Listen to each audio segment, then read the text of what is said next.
Em nome do Pai, do Filho, do Espírito Santo. Amém. Ave Maria, cheia de graça, o Senhor é convosco. Bendita sois vós entre as mulheres, e bendito é o fruto do vosso ventre, Jesus. Santa Maria, Mãe de Deus, rogai por nós, pecadores, agora e na hora de nossa morte. Amém. São Felipe Neri, rogai por nós. São Basílio Magno, rogai por nós. Nossa Senhora de Fátima, rogai por nós. Em nome do Pai, do Filho e do Espírito Santo. Amém. Hoje é dia de São Basílio, né? Magno, doutor da igreja, né? De uma família de santos impressionante, né? Uma família com tem uns 7 ou 8 santos, mãe, pai, avó, primo, prima, os irmãos todos, enfim. Eles são da Capadócia, né? Uma região próxima aqui, da onde a gente está descrevendo a estada de Paulo de Tarso. Paulo de Tarso está em Éfeso, né? E muito provavelmente essa região foi evangelizada por gente que Paulo formou, né? O Capadócia tem uma digamos assim, uma referência, né? Uma linha de evangelização que a liga a São Paulo, né? Então, nós estamos na página 330, né? Do livro do Paulo de Tarso, do padre Joseph Rosner, também em Éfeso, e ele está descrevendo as igrejas, né? Em torno da região de influência, né? de Éfeso. Vamos começar o segundo parágrafo da página aqui.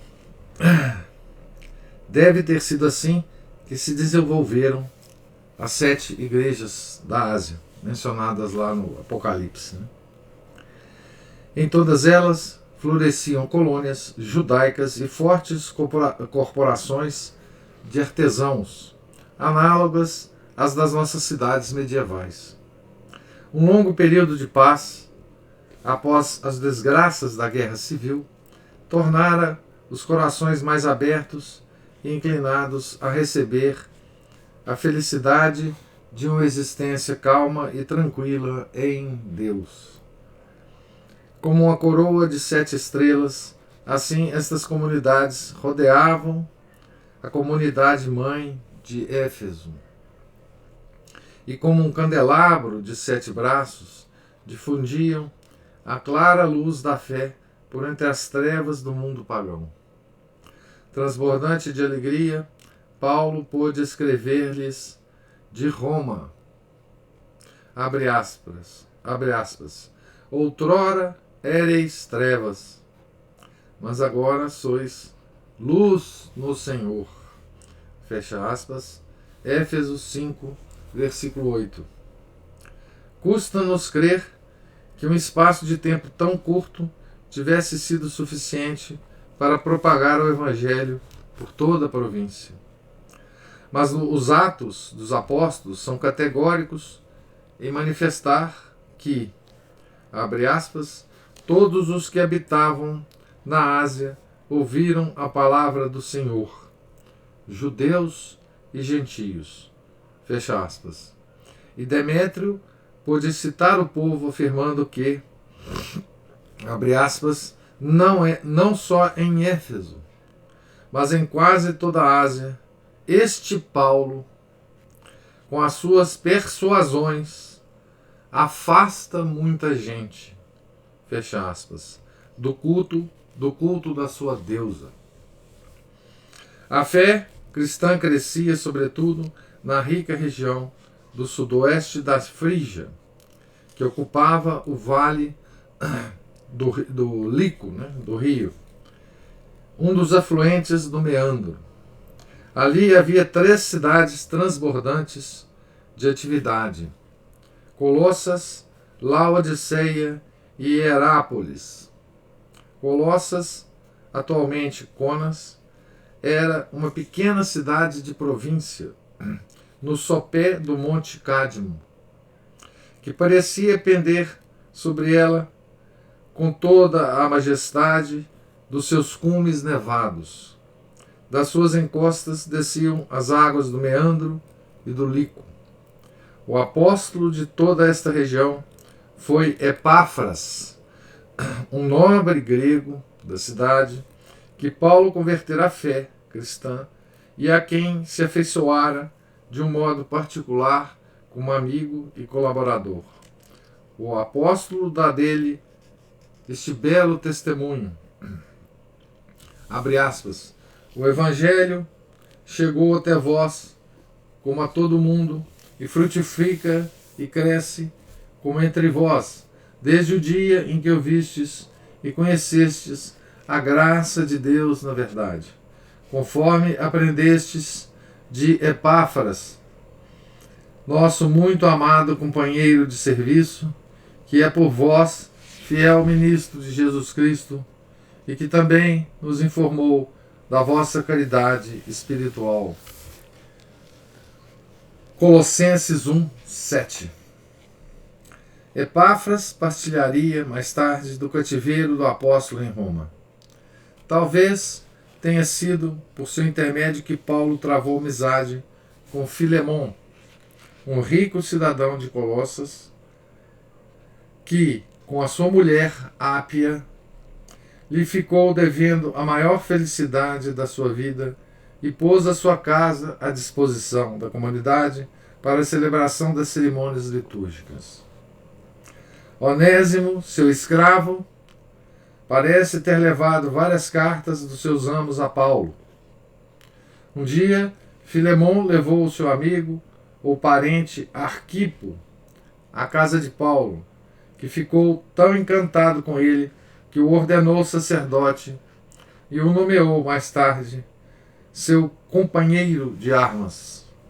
Colossenses 4, 17 e Filemon, capítulo 2.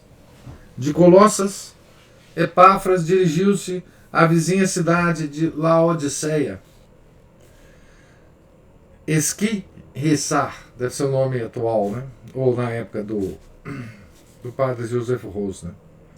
Onde se fabricavam os mais belos tecidos de púrpura e que era famosa pela sua escola de ocultistas. Então, Laodiceia, né? Talvez seja a esta escola que São João alude veladamente ao aconselhar àquela comunidade. Abre aspas. Aconselho-te que compres colírio para ungir os teus olhos, a fim de que vejas. Fecha aspas. Apocalipse 3, 18. Epáfras fundou aqui uma comunidade que se reunia na casa de ninfas. Colossenses 4, 15. 15 anos mais tarde, estes cristãos viriam a receber a mais áspera censura que João dirigiu às 7 comunidades. Abre aspas. Conheço as tuas obras, e que não és nem frio nem quente. Oxalá fosses frio ou quente, mas porque és morno e nem frio nem quente, começarei a vomitar-te da minha boca. Fecha aspas. Apocalipse 3, versículos 15 a 16. Essa é uma advertência que Deus faz à igreja de Laodiceia, né?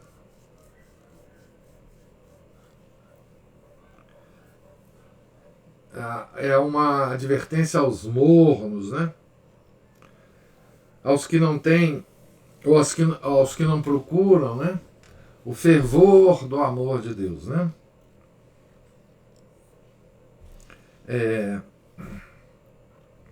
As atuais ruínas da cidade constituem uma realização pungente dessa terrível ameaça. Do outro lado do vale, sobre um elevado rochedo, erguia-se a antiga cidade santa dos Frígios, Hierápolis, célebre por uma das mais raras maravilhas da natureza. As águas do rio Lico e de numerosas fontes quentes que há nesse lugar lançam-se de penhasco em penhasco, em esplêndidas cascatas, formando além disso, por se tratar de uma região calcária, uma esplêndida catarata de pedra e todo um reino subterrâneo de pequenas grutas e salões com abóbadas cobertas de estalactites. Epáfras também trabalhou nesta cidade como mensageiro da fé, conforme se vê pelo que o apóstolo diz dele, abre aspas, saúda-vos Epáfras, o qual combate por vós nas suas orações. Sim, eu dou testemunho de que ele trabalha muito por vós, pelos de Laodiceia e pelos de Hierápolis. Colossenses, versículos 12 e 13. O texto permite supor que Epáfras exercia o cargo de superintendente ou bispo de toda essa região. 30 anos mais tarde, seria bispo dessa cidade o bondoso ancião Papias, um tanto verboso, que organizou uma coletânea de máximas do Senhor, com as informações fornecidas pelos discípulos diretos dos apóstolos e que chegou a conhecer pessoalmente o apóstolo São João. Hierápolis era uma cidade de grande cultura e ali viveu também nessa época o escravo Epicteto, que, rivalizando com Sêneca, legou ao mundo pagão alguns dos mais nobres pensamentos relativos à moral que teriam honrado qualquer filósofo cristão.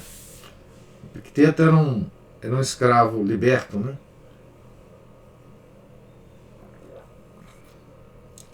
O povo frígio era propenso ao misticismo e às fantasias, e praticava, sob a influência do parsismo, a religião iraniana fundada por Zoroastro, e do judaísmo tardio, um culto supersticioso dos anjos e dos demônios, que ainda florescia no século IV, conforme o demonstram as atas e outros escritos do Concílio de Laodiceia.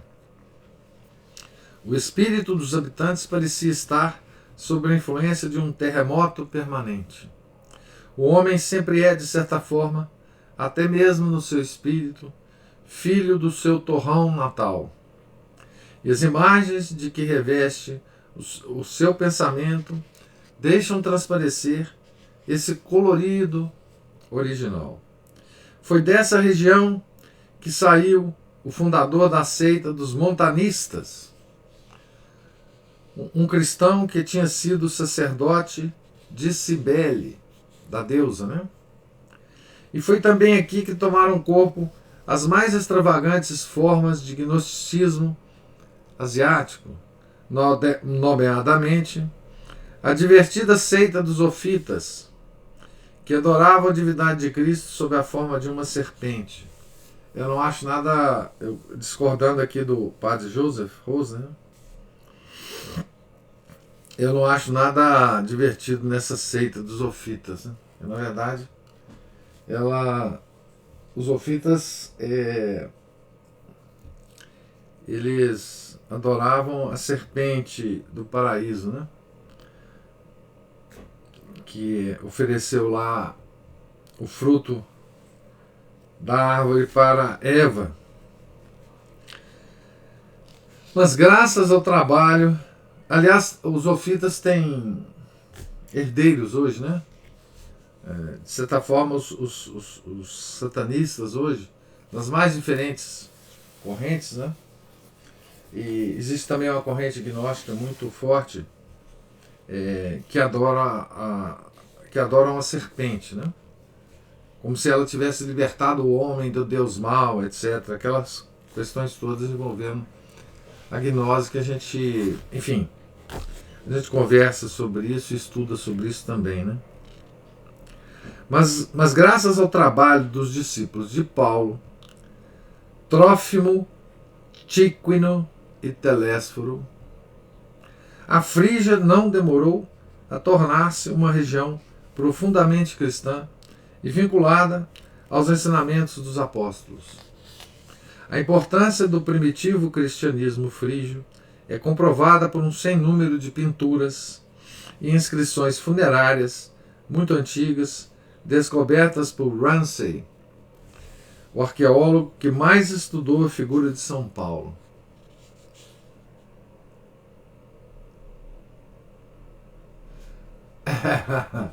A Ana Paula, a respeito do comentário sobre os ofitas, né, e os satanistas, escreve que deve haver, inclusive, dentro, hoje, né, os seguidores dentro do Vaticano. Vide Sala Paulo VI. Essa Sala Paulo VI é impressionante. Ela é um caso de representação pictórica, né, de toda a crise da igreja. Quem não conhece é só ir no Google e pesquisar aí Vaticano, Sala Paulo VI. É uma coisa absurda essa sala. Realmente, para quem quer ver a expressão da feiura de uma heresia, né? Ou, como dizia o São Pio X, da síntese de todas as heresias, é só olhar essa sala. Essa sala, sinceramente, se eu tivesse oportunidade de entrar nela, eu teria medo de entrar. Quem não conhece,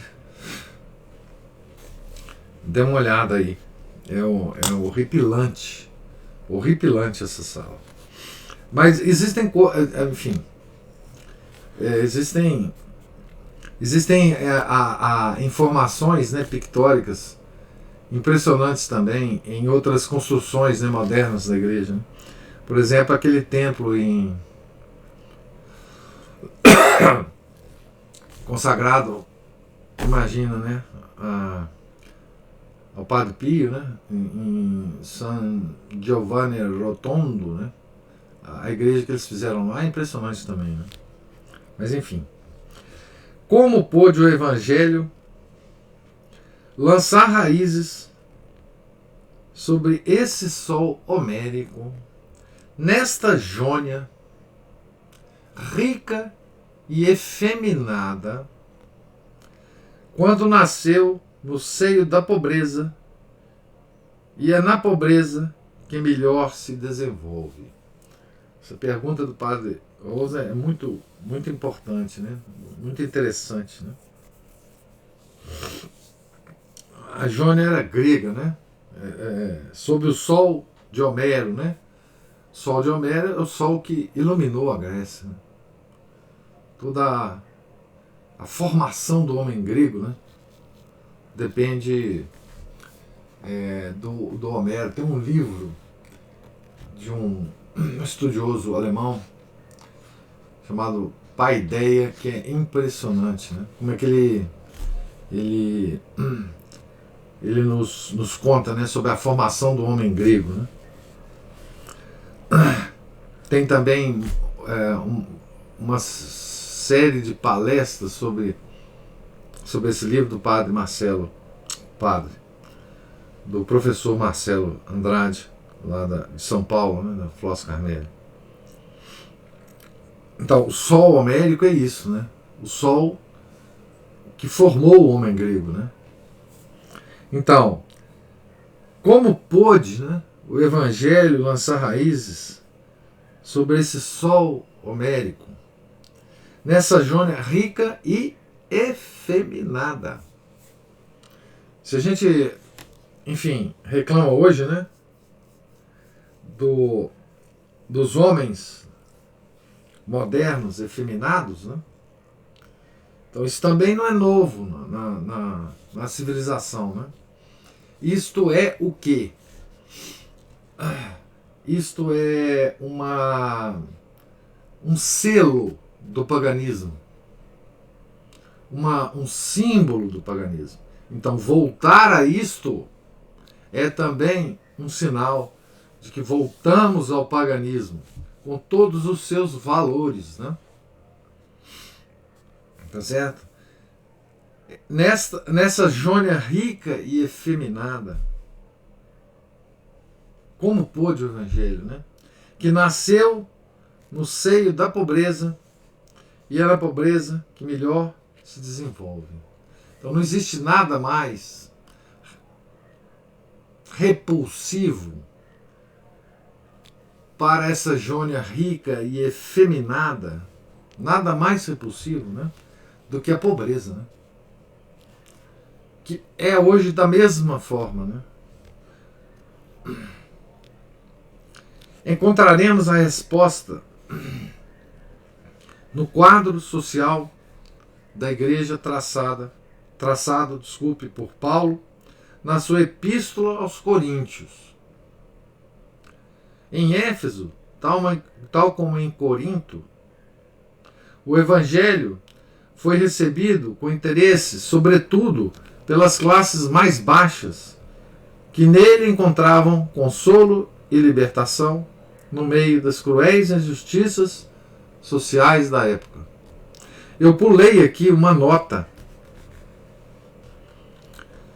que tem um asterisco, sim, sobre as escavações, né, do Ramsay, o arqueólogo, né, que ele diz o Ramsay é o arqueólogo que mais estudou a figura de São Paulo, né? Então, antes de continuar a leitura do texto, eu vou ler a nota que está na página 332. O testemunho mais interessante e mais vivo da veneração que os frígios tinham por São Paulo encontramo-lo na famosa disciplina do arcano, em que o bispo Abércio de Herápolis exprime de maneira arcaica e misteriosa a sua fé na Igreja Romana e na Eucaristia. A sua preocupação pela unidade e pureza da fé levou-o a Roma na época de Marco Aurélio para apresentar-se diante do pastor supremo da Igreja, o Papa, né? Eis o que diz dessa cidade, Roma, né? Eu vi ali um povo com um selo deslumbrante, o batismo. Por toda parte falava com pessoas que pensavam como eu, contra o montanismo, a heresia do montanismo, né? Pois levava Paulo, as epístolas de Paulo, né, por companheiro de viagem. A fé era o meu guia, e em todo lugar ela me dava por alimento o pescado da fonte. Essa fonte extremamente grande e limpa, em que a Santa Virgem pescava, oferecia como manjar a todos os amigos vinho puro misturado com água e ao mesmo tempo pão, a Eucaristia, né?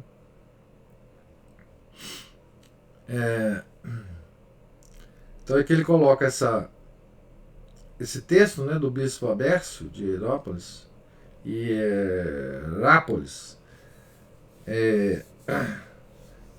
como indicativo da influência de São Paulo, né? Esse bispo viajava a Roma e levava consigo as epístolas de São Paulo, né? Então, voltando aqui ao texto, na página 333, também o destino que aguardava as cidades cristãs da Ásia Menor traz consigo também uma grave advertência.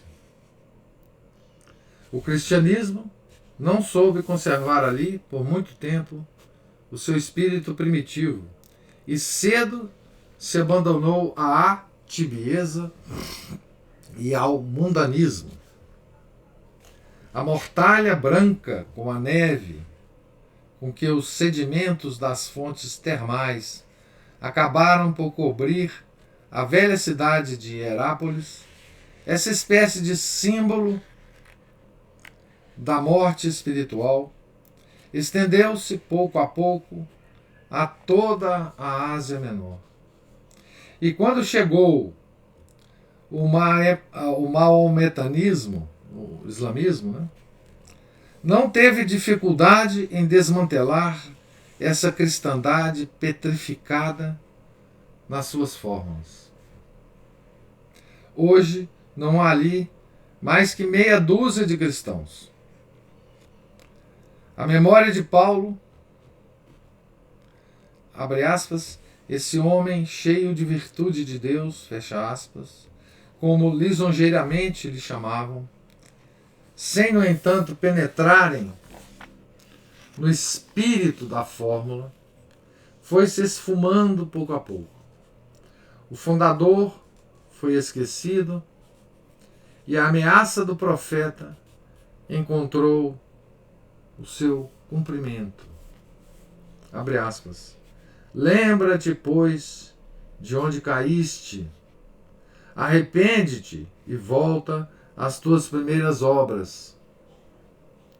Caso contrário, virei a ti e removerei o teu candelabro do seu lugar. Fecha aspas. Apocalipse 2, 5. Então,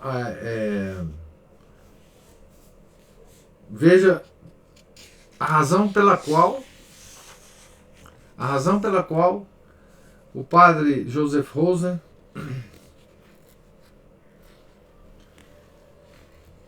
levanta aqui, né,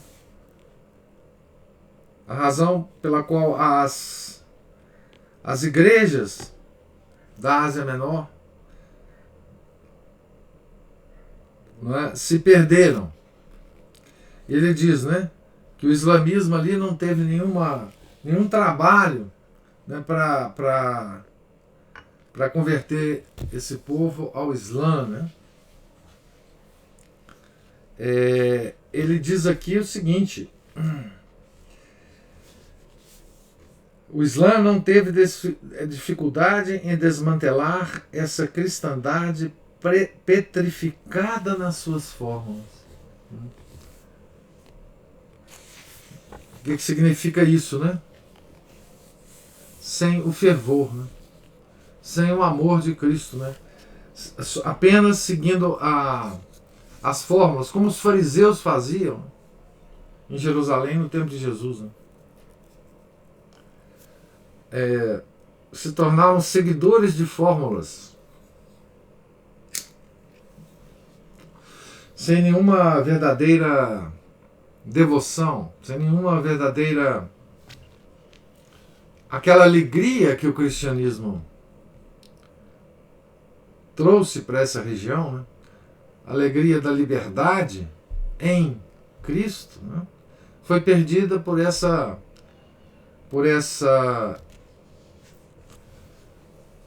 escravidão, né?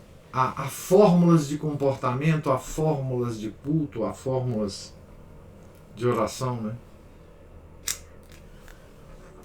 Sem nenhum fervor, né? E sociedades assim são muito facilmente convertidas ao Islã, né? Porque o Islã é um conjunto de fórmulas, né, de comportamento. Como se reduziu também o judaísmo na época de Nosso Senhor Jesus Cristo, né?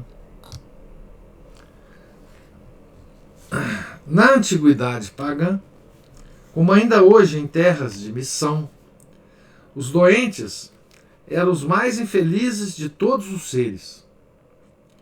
Os santuários de Asclépio estavam permanentemente inundados de todas as misérias humanas. Admite-se hoje que muitos estados psíquicos, espasmos e fenômenos de paralisia nervosa lá se curavam, por vezes, devido ao ambiente de excitação coletiva, como se pode comprovar pelos numerosos ex-votos que se veem no Museu de Corinto.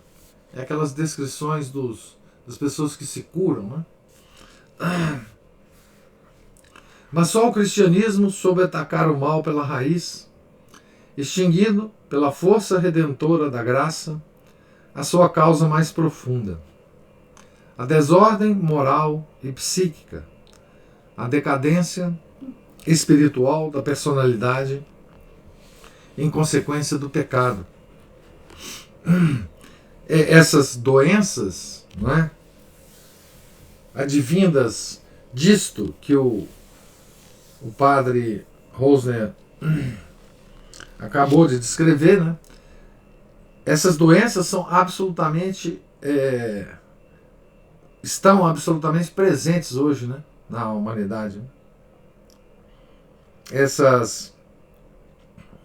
Esses estados psíquicos, espasmos e fenômenos de paralisia nervosa, né? Que hoje tem nomes variados para isso, né? A medicina dá nomes variados para essas coisas, né? Síndrome do pânico, as várias síndromes, né? Enfim, que hoje nós estamos vendo atacar a humanidade, né? De uma forma absolutamente impressionante, né? Inclusive com manifestações desse tipo de coisa em gente muito jovem, né?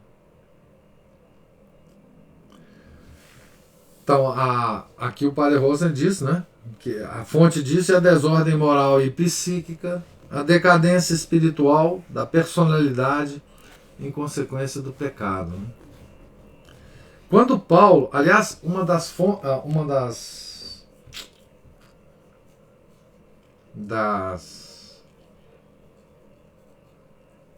origens do grande êxito, né, da psicologia, de uma linha de psicologia muito recente, né, baseada em São Tomás de Aquino, né, psicologia tomista.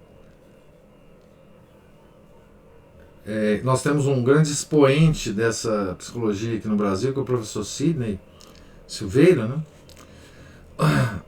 Pois bem, uma das fontes do sucesso dessa psicologia é exatamente identificar isto que o padre Rosner fala como a fonte dos problemas psicológicos modernos, né? Tá certo? Desordem moral e psíquica, a decadência espiritual da personalidade em consequência do pecado, né? Então essa volta a São Tomás de Aquino para construir uma psicologia, né? Parece que o pioneiro disso é aquele psicólogo espanhol, né? O Echevarria. É exatamente isso que ele está dizendo aqui, né? O padre Rosa está dizendo aqui, né? Então, quando Paulo passava pelas ruas, encontrava junto das casas os doentes, os paralíticos e os leprosos, cobertos de chagas purulentas, que estendiam para ele, num gesto de súplica, as mãos ou os cotos, como ainda hoje se vê no Oriente. E Paulo curava-os, invocando o nome do Senhor, sem admitir outra recompensa, senão a de que, daí por diante, os beneficiados invocassem o nome de Jesus. Abre aspas, dai de graça o que de graça recebestes. Fecha aspas, Mateus 10, 8. A sua fama de taumaturgo tornou-se tão grande, e foi especialmente em Éfeso, né? Essa fama, né? Tão grande que as turbas acorriam à casa de Áquila, pedindo-lhe que lhes conseguisse, evidentemente sem conhecimento de Paulo, alguma peça da sua roupa ou o avental de trabalho, as relíquias, né, dos santos. Né? Aqui ou ali, aconteceria também que durante algum discurso, uma piedosa ouvinte lhe subtraísse discretamente o lenço para impô-lo em casa a algum doente. Então, a nossa tradição, né, de guardar a relíquia dos santos vem daí, né? Vocês vejam que as tradições da nossa religião, as mais novas têm uns 2000 anos, né? Então, assim, é impressionante isso, né? Como isso é uma constante, né? Esse selo da santidade, né? A influência do apóstolo era tão poderosa que alguns conseguiam esconjurar os demônios invocando seu nome. Olha que coisa impressionante. Né? Entre os judeus, praticava-se o exorcismo desde tempos muito remotos. Jesus fala desses exorcistas judeus. Mateus 12, 27, Lucas 11, 19. E também os evangelistas conheciam algumas pessoas, talvez discípulos de João Batista, né, que expulsavam os demônios em nome de Jesus. Marcos 9, 38, Lucas 9, 49. A predileção dos efésios por estas cenas foi a causa de um acontecimento muito penoso, que Lucas descreve com uma ponta de humor. Os 7 filhos de um sumo sacerdote judeu, chamado Iseva, todos exorcistas ambulantes, fizeram um dia um exorcismo público. Mas o possesso escarnecia de todos os esforços desses homens, e a multidão desenganada declarou-se contra eles, os exorcistas. Né? Absolutamente desorientados, os charlatães tentaram valer-se do feitiço de que o apóstolo se servia. Abre aspas. Eu vos esconjuro por Jesus, a quem Paulo prega. Fecha aspas. Mas Cristo não consente que o seu nome seja empregado em feitiços. E eles receberam esta irônica resposta do espírito maligno. Seu demônio respondendo para os pretensos exorcistas. Né? Abre aspas. Eu conheço Jesus e sei quem é Paulo. Mas vós, quem sois? Fecha aspas, para o demônio. Né? E cheio de cólera, o possesso lançou-se sobre eles. Apoderou-se de 2 e arrancou-lhes as vestes, enquanto os outros fugiam atabalhoadamente. Então veja, o demônio conhecia Paulo, né? E odiava certamente Paulo, né? A Jesus certamente, mas a Paulo, né? Ele conhecia. A punição infligida aos Sevas, aos descendentes desse senhor aqui, né? Judeu, sumo sacerdote judeu, né? Então, a punição infligida aos filhos, né? Constituiu um grande triunfo para Paulo. O nome de Jesus passou a andar em todas as bocas e era pronunciado com reverência. Agora, era por demais evidente que Paulo não realizava os seus prodígios por força da magia, mas apenas pelo poder divino de Cristo. Assim se travou a luta que Paulo refere com estas palavras, abre aspas, porque nós não temos de lutar contra a carne e o sangue, mas sim contra os principados e potestades, contra os dominadores deste mundo tenebroso, contra os espíritos malignos espalhados pelos ares. Fecha aspas. Efésios 6, 12. Então, em Éfeso, não é? Eu vou terminar aqui, então, a leitura, antes de passar para o comentário. Eu estou na página 337, no começo do segundo parágrafo da página, tá certo?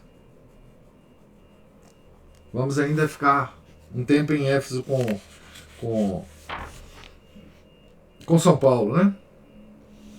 E veja, em Éfeso, né, que era um grande centro e um centro de adoração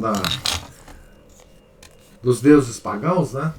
Da deusa Cibele, né? Foi em Éfeso que talvez Paulo tenha exibido, né, esse poder de taumaturgo dele mais efetivamente, né? De cura de doenças, enfim, de exorcismos, justamente porque precisava disso lá, né? Desse poder manifestado. E Paulo poderia parecer a esses habitantes de Éfeso, né, como mais um dos feiticeiros que por lá rodavam, né? Porque eram muitos, né? Veja esses filhos desses sumos sacerdotes, né? Mas esse episódio do demônio foi um episódio muito importante. Porque fez com que o povo percebesse que Paulo não era como qualquer outro. O próprio demônio o conhecia pessoalmente.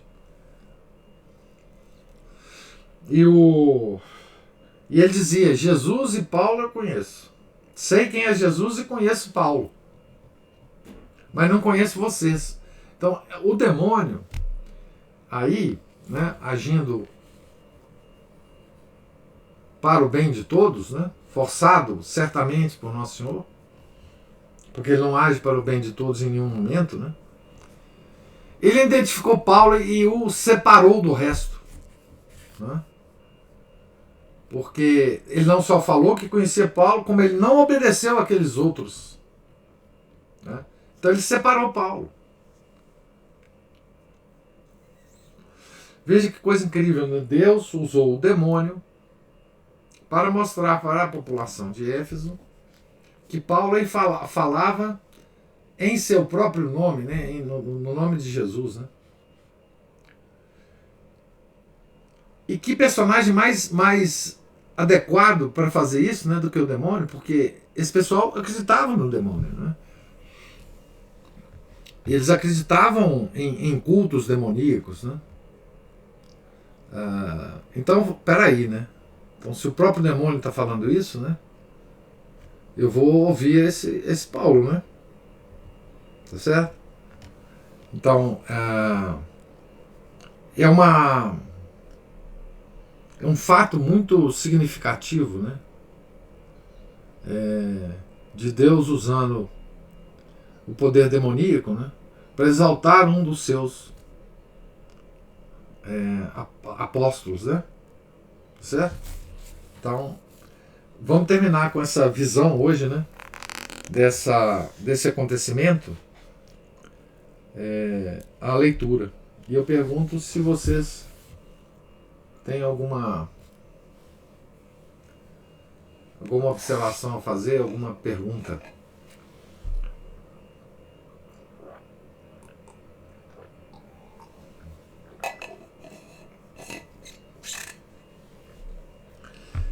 Então, não tendo, Deus lhes pague aqui a presença e a paciência.